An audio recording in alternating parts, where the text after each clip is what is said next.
Salut à tous, et aujourd'hui on se retrouve dans l'atelier pour une vidéo un petit peu spéciale.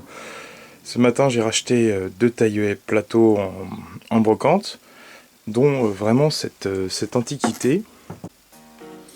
Donc, ce vieux taille-haie ne m'a coûté que approximativement 5 €.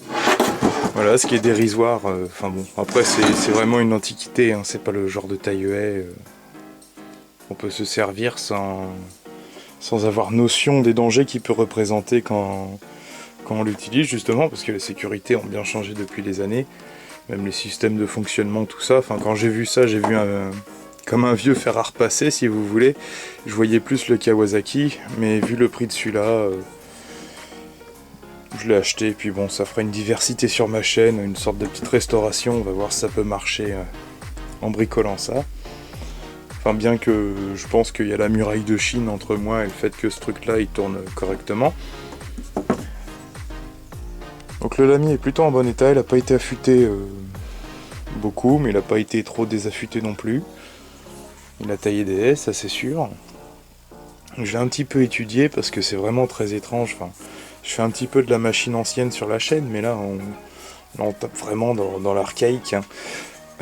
La plus vieille machine qu'on a pu voir sur ma chaîne que j'ai pas réussi à redémarrer, c'est la Pioneer qui date de 1961, une grosse tronçonneuse à bois.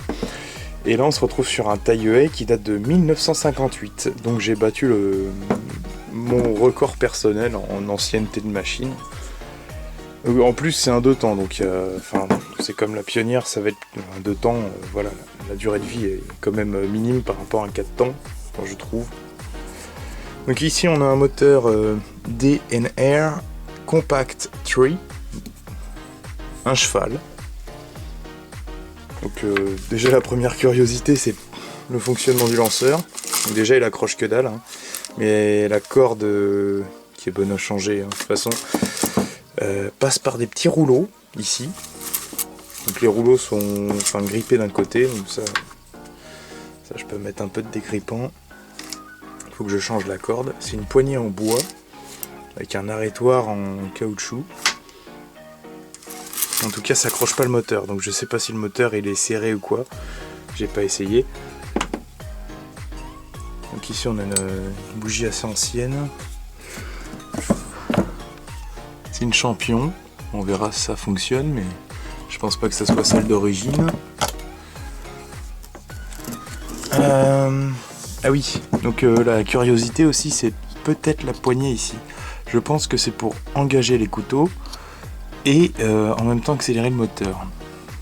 Mais je vois pas trop comment ça fonctionnerait, c'est assez étrange. Ici on a le condensateur qui est à moitié dévissé, donc je pense que lui doit être mort. Ici on a une sorte d'arrêtoir, mais je vois pas comment il fonctionne.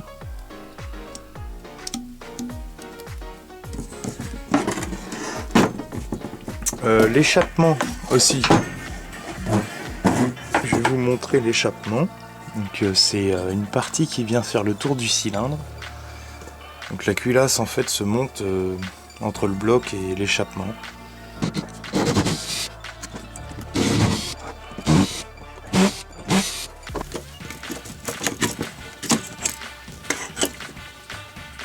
J'ai déjà essayé de tourner le moteur à la main.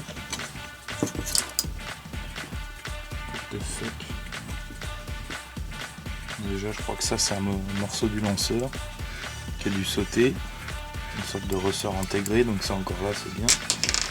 Et là t'es là, oh putain, ça c'est pourquoi déjà. Le problème c'est que ça va au carbu. Donc ici on a le lanceur qui a l'air de fonctionner, en tout cas au niveau du ressort. Donc je change la corde, je vais regarder si j'en ai.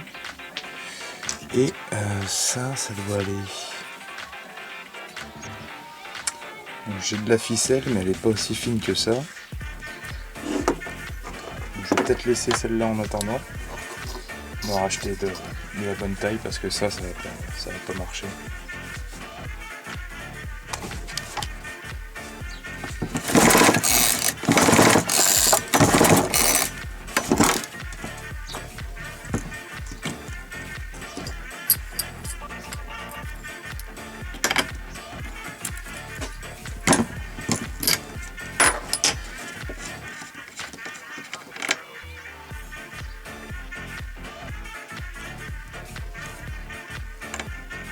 à mon avis.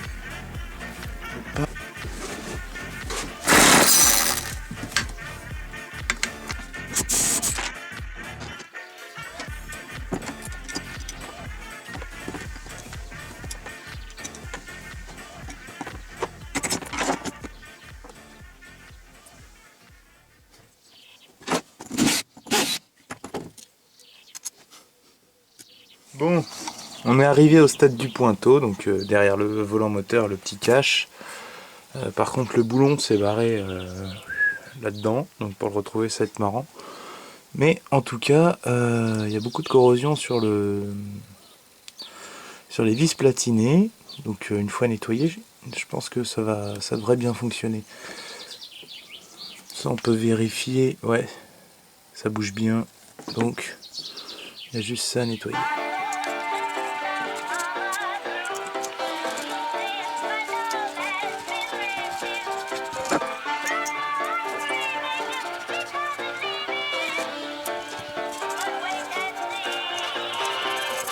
I mean the kind of music men hum or whistle when they feel on top of the world. And gentlemen, one of the many things that give you that tip-top feeling is the pleasure of being well-dressed.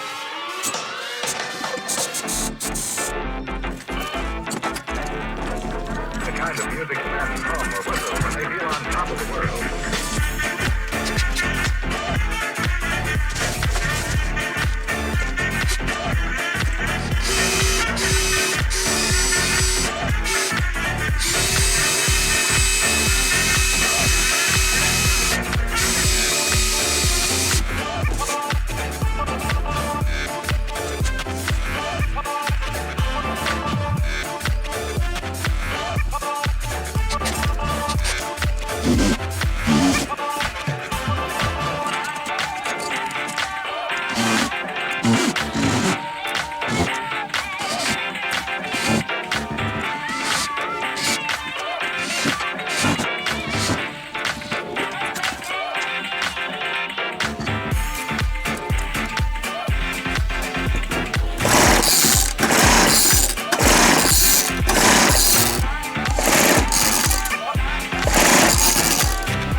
Ça c'est starter et derrière le papillon que j'arrive plus à bouger.